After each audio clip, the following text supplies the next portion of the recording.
Hi, I'm Francisca Dole, and today I thought I'd come on to make a video to share with you about my recovery journey from chronic fatigue syndrome, or ME. I realise I've talked about this in many different places, including my book on healing chronic illness. Yet I've never made a video about it, and I never made a video about my story. I have spoke about it in videos a little bit, and I've spoke about it in my online programs and different ways that I work. But I just thought I'd make a video where I just go into depth, some more depth on my story of recovery from chronic fatigue syndrome, or ME. So when I was 19, only 19, at university, I just spent the year traveling before going to university. I'd actually had quite a bad virus when I was in Sydney, in Australia, on my travels, that left me in bed pretty much for a week. And then after that, I had some, what I later would call post-viral fatigue. But then it felt like it had gone away and that I was back to normal. And I was at university living a normal life, a very busy life. Actually, I didn't get the normal colds that everyone else was getting around me at that time at university. However, a couple of months into university life, I was living a really full life. I was a member of many different societies. I was going away surfing or walking at the weekend. I had a part-time job in a cafe in the evenings. And obviously there was my work and developing a social life and meeting new people and that kind of thing. And I was actually on the bus one day to find out about doing some voluntary work to add to my already crazily busy schedule, and I suddenly started to get some strange symptoms, and it started off with what I would later call brain fog. I felt fatigue. I kind of felt flu-y, but I felt like I didn't have flu. I didn't know what was happening. It just felt like it suddenly came over me, and I remember feeling quite scared straight away because the symptoms just kind of felt strange, and it didn't just feel like I had a virus that was just going to go. I didn't know what was happening. And I struggled on until the end of the term, and then went home for the Christmas holidays. And I also tried to be normal and got a job in a pub and was really struggling with my physical health. And then I went back after my break at Christmas to do exams, my first exams after the first term, and I just didn't have the energy to do it, and I was emotionally in a mess because I was like so scared about what was happening, and I couldn't concentrate to do my revision and to get on with things. And I tried to persist, but in the end I just had to say, Mum, you're gonna have to come and get me. I'm too ill. I don't know what's happening, and I just feel emotional and really physically unwell. So I had been to the doctor at university, and the doctor had said that I was depressed. It sounded like I was depressed, but I knew that I was getting depressed about the fact that I was been feeling ill for about a month at that point, or 6 weeks. But it wasn't that. I knew that also that depression wasn't the cause, or it wasn't the kind of main thing that was happening. The main thing was the physical symptoms I was experiencing that were unexplainable at the time. I also developed a constant headache, a headache that lasted, I would say, for up to the first year of the illness. So in the early days, I also thought maybe I've got a brain tumor. I've got a headache, so maybe I've got a brain tumor. And I went and got that checked out. I also, went through the hospital and had all those kind of tests that many people get done to just have a diagnosis of exclusion of ME or chronic fatigue syndrome after the 6 months. So in the early months, I would say that I wasn't doing anything to necessarily to try and help myself get better. I was just trying to understand what was going on, trying to make some sense of it, and actually was very low, and actually spent quite a lot of time watching things like daytime television. Life felt pretty hopeless and despairing back at home, not kind of moving on with my life. I'd met some good friends at university that I was hoping that were going to become deep soul friends, and I just couldn't carry on, and the friendships weren't developed enough to necessarily keep hold of those friendships through that time. But thankfully, about a year into the illness, I think various friends started coming back from university as well for various reasons, so I did have some friends around me, and that was really helpful. And also in the first year, the Buddhist Centre, Sheffield Buddhist Centre, had moved around the corner from where I was living, so I started to do some meditation quite early on, and I had found out about meditation, thankfully, in the year before I got unwell in Nepal, and started becoming very, very interested in Buddhism and in meditation and mindfulness. So I did start practicing meditation relatively early on, a little bit, and also relaxation. And I went to an ME group talk in Sheffield by a woman who said, I've recovered from chronic fatigue syndrome quite early on. I had people tell me, no, you're never going to get better. You're going to have this for life. You just got to learn to manage it. You've got to learn to live with it. You've got to learn to manage your energy and all these things. And that was just devastating. You know, I'm 19 years old. I'm just left for university. Think I'm getting on with my life. I've been traveling for a year. And then I end up just so unwell and being told that I might never get better. But yeah, it was really, really grateful that I think it was probably about the first year of the illness that I did meet this woman that said she'd recovered from chronic fatigue syndrome or ME. So I thought, well, if she can, I can do it too. And then that was really sort of what sparked my search for healing. Like, how am I going to get better from this? And quite early on, I did a relaxation tape at the time. Listening to tapes. I had many relaxation tapes, but I did this particular one that was actually by the Irish ME Trust, and it was partly about visualizing yourself getting well, and it was just also about deeply relaxing. And I remember after this relaxation that I felt considerably better, like my symptoms had lifted that bit, quite a lot actually. Like my head felt a little bit clearer. My symptoms just felt quite a lot better. So that kind of made me realize that there was something about really learning to relax my body that was going to help me physically get stronger. So I started doing regular relaxations. Within the first couple of years of the illness, I started to meditate or relax probably for about 3 hours a day.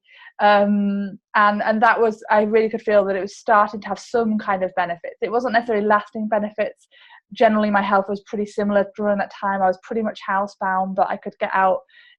Sometimes I go to the Buddhist centre or occasionally go out with my mum somewhere or something, but I wasn't generally going out. I was generally just in the house, and I was resting a lot and doing a lot of meditation and relaxation. I also in that time started to learn a bit about diet and started to eat a healthier diet, and that felt empowering. That felt like that was also going to be something that was going to help my system get strong again. And then 2 years into the illness, I was actually at the Buddhist Center doing a meditation, and I had a kind of quite a strong experience that later I considered to be a Kundalini rising experience. And my heart opened, and my mind expanded. And actually, after that experience, I thought I'd cured the illness. I felt so much better. But actually, I'd almost gone the other way, and I was really had a lot of energy. My system, loads of energy, felt healthy, but actually then I stopped sleeping. So I went through a stage of thinking, oh gosh, have I got bipolar and now I'm in a manic phase or something, and I wasn't sleeping properly for a few days, and I had loads of energy, felt really happy, felt really joyful, felt like in love with all of life and the universe and everything, and it was amazing. However, it didn't last. I was actually back at university at this point, thinking I was getting back on with my life again, struggling before that had happened, but then thinking, oh great, now I'm better, this is great. But unfortunately, again, at the same sort of time, it was around the time of my first term exams, I crashed really badly, and I crashed to worse than I had been throughout the whole of those first 2 years, and I was unable pretty much to get off the sofa for a while, and really struggling to just like live. I actually at this point wasn't living with my mum. I think my mum was away in China at that point doing VSO, and I was really struggling just to even just like get myself fed and to look after myself, and to like I had to get other people doing shopping for me and have help from other people, and that didn't last that long. I spent a few weeks like that, and then I had another feeling a lot better again, and then I spent pretty much 3 years kind of doing this, like up down, like, you know, one moment it's like I forgot where I've just been, I'm better, I'm going to do everything, I'm busy, I'm superwoman, I can help other people, I can do everything, and then crash. So it was just this 3-year cycle of boom and bust, what's often called about in ME or chronic fatigue circles. So I spent 3 years like that, pretty much, although over that time it was gradually overall getting better. And every time I was in a dip, I would go into despair and really fear that this was just, maybe I'm not actually ever going to get better or ever be able to manage my patterns of over helping or overachieving or trying to do too many things. I'm never going to be able to get over all this. I just seem to just keep crashing. But thankfully I did also at one point look online about the recovery journey from ME, and I realized that actually when you are on the recovery journey, it is like this, it is up and down, and it wasn't necessarily always that it was my fault that I've been doing too much or that I'd caused it in some way. I think sometimes it was just part of the natural process of my nervous system and body coming back into balance again. So throughout my recovery journey, I also was doing quite a bit of yoga. I also was practicing quite a lot of mindfulness and awareness of my thought patterns. I realized that my mind was very, very busy, and I was doing work to kind of calm it down, to calm down anxieties about the symptoms, to calm down like the thoughts that were going on in my mind, and just to learn to be more in the present moment. And one of the other keys was I had quite a lot of different kinds of body work and therapies, and different things helped in different ways. So for instance, I trained to be a Bowen technique therapist towards the end of my recovery journey, and I often found that Bowen would give me more energy and make me feel well again, but then I'd often crash again. So it wasn't like it was helping me kind of change some of the core patterns I had.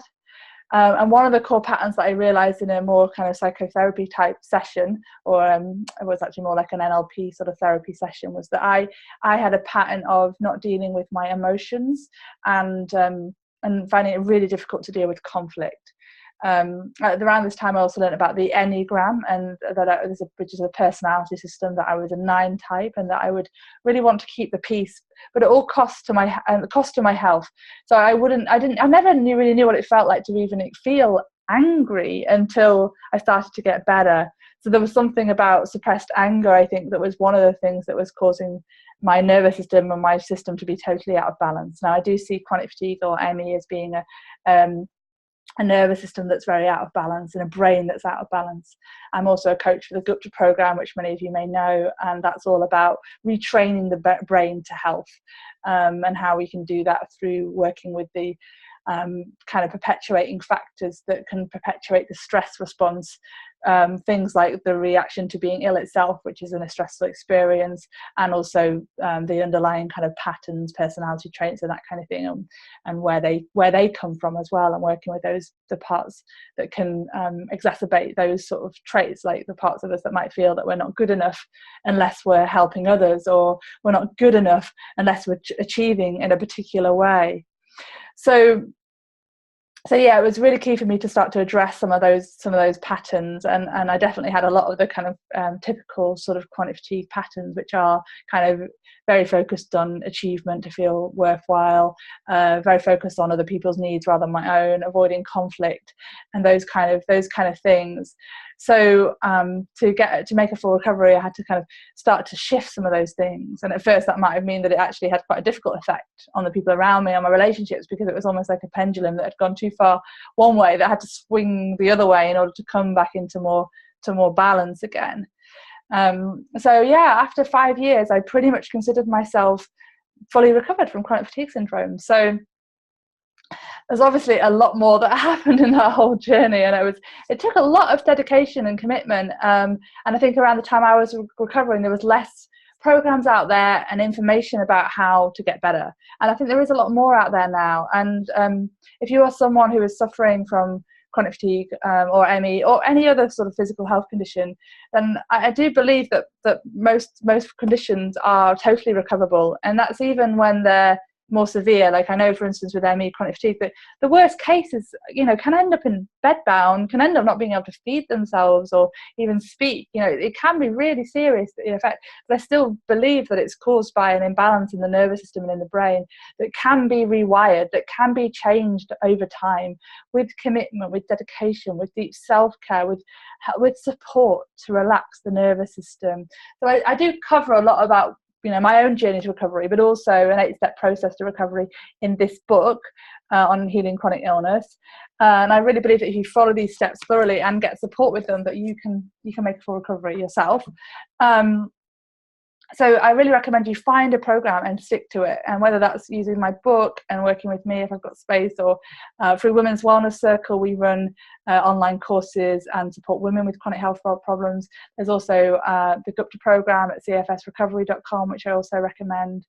So if you want to find out more about what I do, so you can go to my websites, and that's www.francisgoodall.com. That's www.francisgoodall.com, and www.womenswellnesscircle.com. If you're a woman with a chronic health problem, we provide online and in-person events for women healing chronic illness. That's www.womenswellnesscircle.com. So I wish you well on your healing journey, and I believe you can do it. Commit to it, and you can do it. And look out for some of my other videos on YouTube where I've got some EFT videos, visualizations of health and different things. So go and check out what's available and what support I've got for you. And I wish you well. Take care.